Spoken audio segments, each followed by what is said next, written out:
Alright guys, so we're going to finish up the note sheets we started yesterday with 6.1.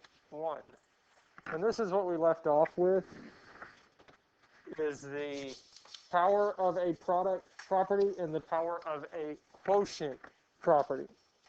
And so really what we're talking about, power of a product, is that we have an exponent outside of something being multiplied. So we have a set of parentheses, things being multiplied inside the parentheses, and an exponent outside.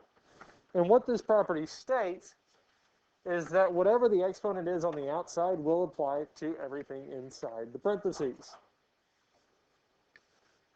So if we looked at something like m times n to the fourth power, well, both of these here will be to the fourth power. So we'd have n to the fourth times n to the fourth.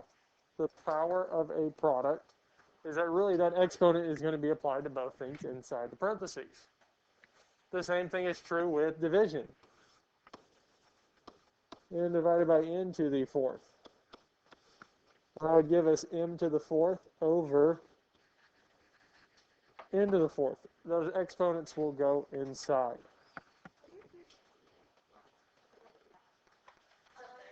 Do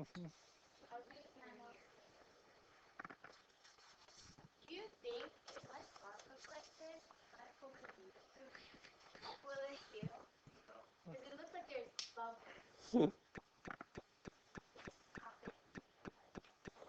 Alright guys, so let's look at this here. Simplify this expression, write your answer with only positive exponents.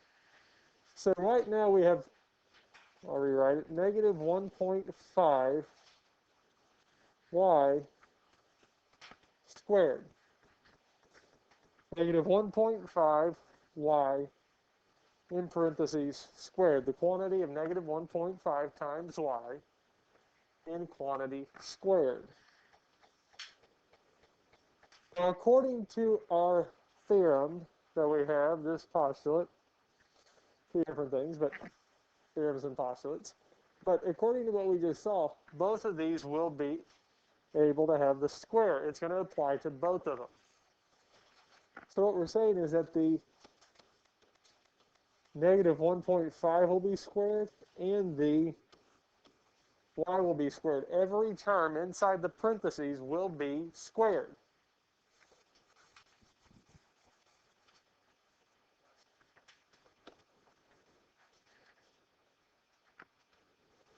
Now, what is negative 1.5 squared? Well, we can put that in a calculator. Now, would I need to worry about having parentheses around the negative 1.5? Yeah. Because what are we wanting to multiply by itself? We're wanting to multiply negative 1.5 by negative 1.5, yes? So if we don't have the parentheses, it won't give us the correct answer. 2.25. Now, what it would give you, and it's positive, because if I don't include the parentheses, it would give me negative 2.25. Because it would square the 1.5, but it would not square that negative. Because without the parentheses, it would be a negative times a positive. With the parentheses, it would be a negative times a negative. We need to square it by itself. And then y squared is just what? Y squared. And that's it.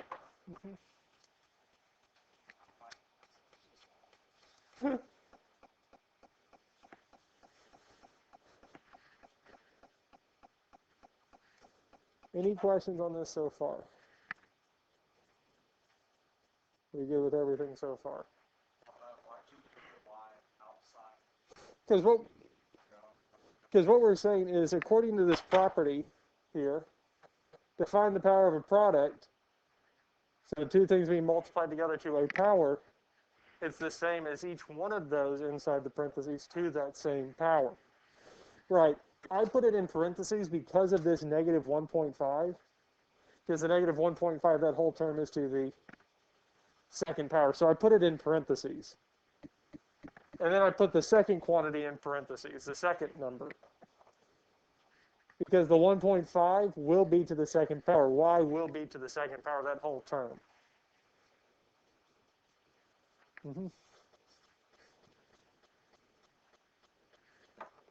Any other questions on this here? Okay. Now with division, it works on the numerators and denominators. We can apply that cube to everything on top and everything on bottom. So on top, we would have a to the third power. And on bottom, we would have negative 10 to the third. Well, a cubed is a cubed. A to the third power would be a to the third power. What are the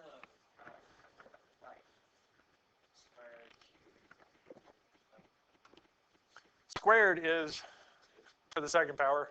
Cubed. It's just part of what squaring something in cubic. So we have a cubed. Now we need to take negative 10 to the third. It would be negative 1,000.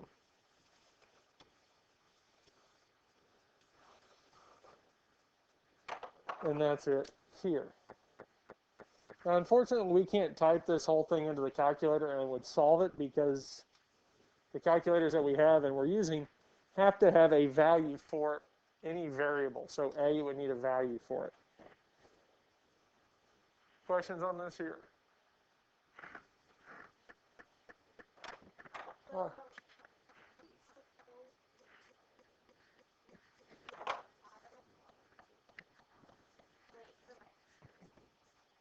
Exponents, yes. If the exponent was negative, then we would need to make it positive. But because the number is negative, that's fine.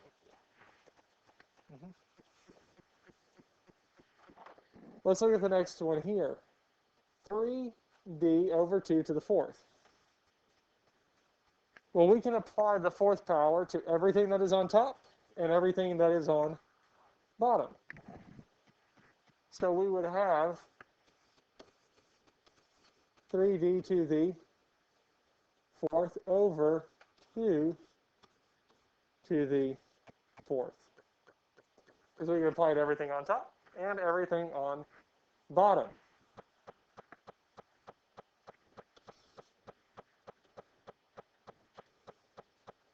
Well, we have 3d to the fourth, yes? Well, now we can use what we did on the first one because when I have things multiplied together to a power, each one of those will be applied to that power. So what we would have is 3 to the and d to the. So can we simplify 2 to the fourth? What is 2 to the fourth?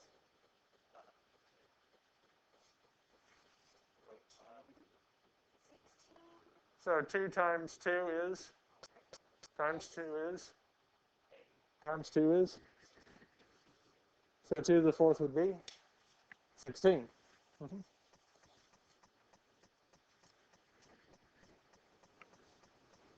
Is there anything else we can simplify with this here?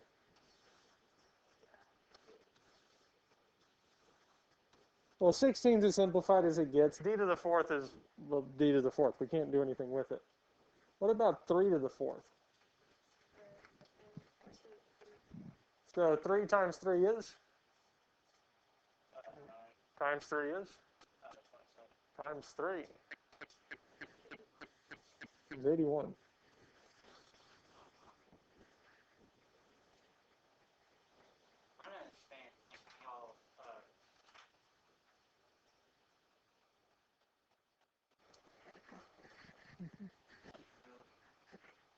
Like, it's not confusing, like, I get it. Yes. I don't understand how you put 81 and d to the fourth over 16 and still get an answer. Like, I don't know how that's an answer. Yeah, it seems weird because it's not an answer as like a straight number, this is the value. We're just simplifying it or kind of rewriting what we started with. And it's really, we're trying to see if and trying to make sure that you understand how these properties work with exponents. So we're doing examples of things that, like these here, because we could have done 3 halves. So we have 3 over 2 to the 4th. And so, okay, can you see how this works? Well, I can pull out a calculator and do parentheses 3 over 4, close parentheses to the 4th, hit enter, and it would tell me the answer. So they throw this variable d in here, so you wouldn't be able to just stick it in a calculator and the calculator do it for you. So it's really, do you understand how these properties work?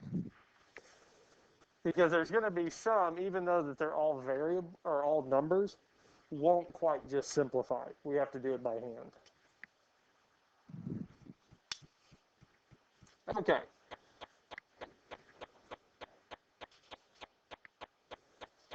Two x over 3 to the negative 5th. There's 2 ways we can go about doing this, and I'm going to show you the first way, and then I'll show you the easier way next. When we look at this here, again, just like we've been doing, whenever I have a quotient or something being divided to a power, we can apply it all to the top and all to the bottom. So the numerator, we would have 2x to the negative 5 over 3 to the negative 5th power. Yes? Okay. If we want to make the exponent positive, we've got to do what?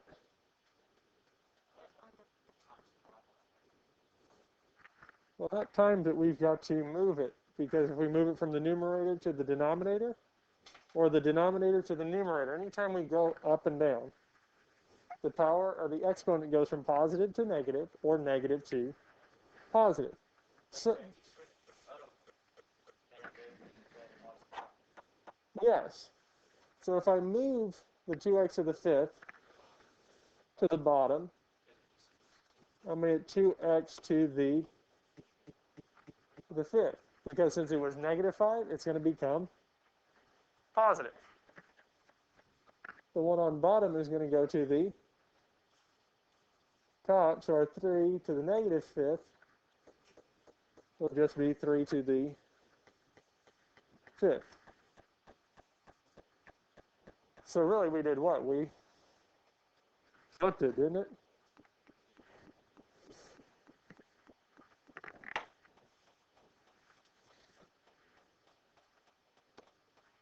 Okay.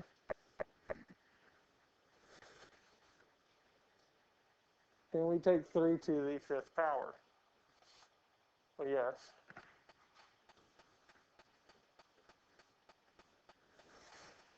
It's going to be 273. Well, 3 to the 4th, we did that just a minute ago and got 81, yes? So 81 times 3. And you can plug that into a calculator, 3 to the 5th. It'll do it for you.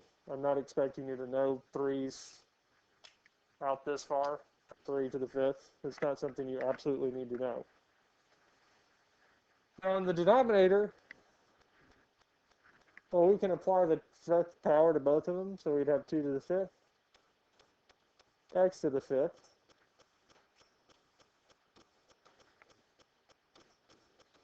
Now we just need to find out what 2 to the 5th is, because that's the only thing that's really left. And 2 to the 5th would be.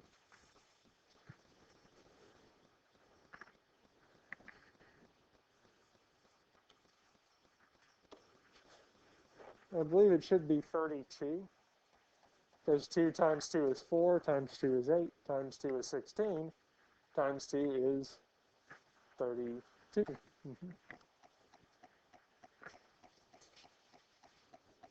Questions on this here?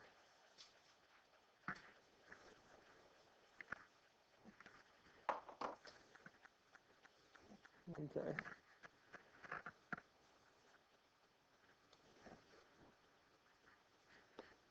I want to, we'll come back to A, B, and C. I want to look at letter D first.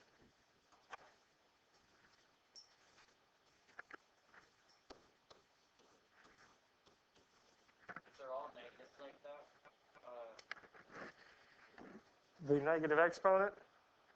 Yeah. Uh-huh. Are we always gonna do that, or is that just like the So where we that we just did, that we applied the -2 and did it that way? or like switched it? Yeah, we applied the negative, then flipped it, then worked it that way, right? Now I said there was 2 ways we could do it, yes? Because I think y'all noticed, because once we applied that negative to get the exponents positive, we had to flip it, yes? Well, the exponent's negative, yes? So what could I do with that fraction? I could flip it. So we could say that this is 4 over 3c squared. Because I flipped what's inside, I made the exponent go from negative to positive. Right, so if we have a quotient, we have a fraction that has a negative exponent, we could flip that fraction and get this here. And then make it positive. We do have to apply the exponent to everything on top and everything on bottom.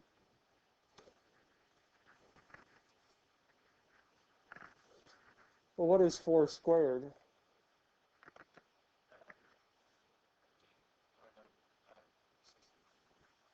Because we have 4 times 4, which would be 16, yes? What do we have on bottom? It would be what, 3 squared, yes? What is 3 squared? 3 times 3, which is 9, yes? Are we comfortable with saying that? And then we would have what, c squared. And that's it. Yeah, we're going to do A, B, C. I wanted to come back to that one because of this step here. I really wanted to show that since we did one just like it. So we could do it the way that we did the last one, or we can do it this way with flipping. Either one will give us the same answer.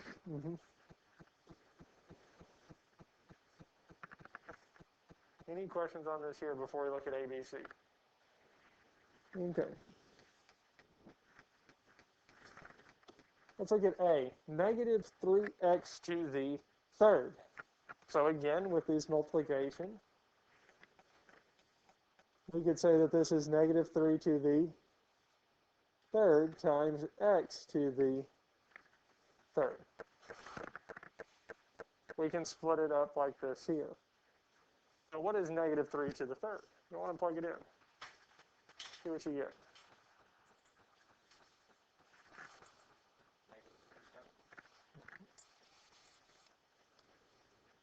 Does everybody agree?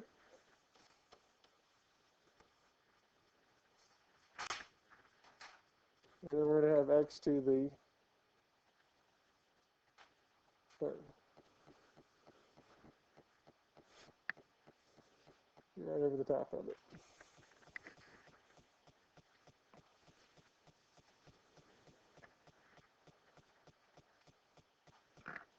Do y'all have any other questions on these here? Do we feel comfortable with these here? Yes?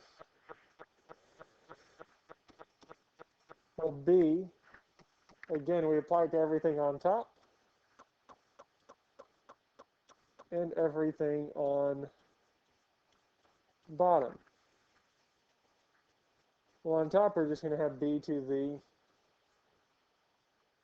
and on bottom, we have negative 3 to the fourth, so we can type that into the calculator.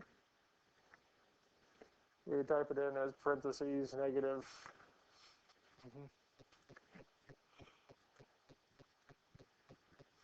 Yep, negative 3, close parentheses to the fourth. And we would get 81. And that is it. Questions on these here? Yes, sir. While we're doing that, on B Yes. You have to do it like what you did, like that way. Let me see. Start this way. Do we have to do it like put it first? So the difference between those two is this one here is multiplication. This one here is, yeah. Because it's being divided inside the parentheses, we want to leave it as division. Since the first one is just multiplication, the two are being multiplied together, we want to leave it as multiplication. Okay? All right.